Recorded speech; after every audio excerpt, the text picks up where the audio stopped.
നമ്മുടെ കുട്ടികളുടെ ആരോഗ്യവും അവരുടെ പ്രതിരോധ ശക്തിയും വർദ്ധിപ്പിക്കാൻ സഹായിക്കുന്ന ഭക്ഷണങ്ങൾ തന്നെയാണോ നിങ്ങൾ അവർക്കിപ്പോ കൊടുത്തോണ്ടിരിക്കുന്നത്? ഏതൊക്കെ ഭക്ഷണങ്ങളാണ് അതിന് സഹായിക്കുന്നത് നോക്കാം. അതിൽ പ്രധാനപ്പെട്ടതാണ് കോഴിമുട്ട. ഈ കോഴിമുട്ടയിൽ നല്ല വൈറ്റമിൻ ഡിയും കാൽഷ്യവും അയണും തുടങ്ങിയിട്ടുള്ള നല്ല പോഷകങ്ങൾ അടങ്ങിയിട്ടുണ്ട്. ഇത് നമ്മുടെ കുട്ടികൾക്കുള്ള വളർച്ചയും അതോടൊപ്പം തന്നെ പ്രതിരോധ ശക്തിയും ആരോഗ്യവും വർദ്ധിപ്പിക്കുന്നു. രണ്ടാമത്തതാണ് നല്ല ഇനം പച്ചക്കറികൾ. ക്യാരറ്റ്, ഇലക്കറികൾ തുടങ്ങിയവ നല്ല രീതിയിൽ ആന്റി ഓക്സിഡൻസും വൈറ്റമിൻസും അടങ്ങിയ ഭക്ഷണമാണ്. അതും നല്ല രീതിയിൽ അവരുടെ വളർച്ചയും പ്രതിരോധ ശക്തിയും വർദ്ധിപ്പിക്കുന്നുണ്ട്. അടുത്തതാണ് നല്ല നട്ട്സ്.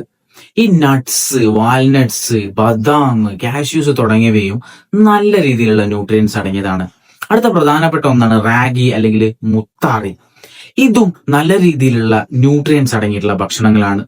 ഇടയ്ക്കൊക്കെ പാലിന്റെ ഉൽപ്പന്നങ്ങൾ കൊടുക്കുന്നതും വൈറ്റമിൻ ഡിയും കാൽഷ്യവും വർദ്ധിപ്പിക്കാനും അവരുടെ ബോഡി നല്ല രീതിയിൽ ഹെൽത്തി ആവാനും സഹായിക്കുന്നുണ്ട്. ഈ പറഞ്ഞ ഭക്ഷണങ്ങൾ ഒന്നും നിങ്ങൾ ഇതുവരെ കൊടുത്തിട്ടില്ല എന്നുണ്ടെങ്കിൽ അത് കൂടുതലായിട്ട് നിങ്ങളുടെ കുട്ടികൾക്ക് കൊടുക്കാൻ ശീലിക്കുക. Stay healthy, stay safe.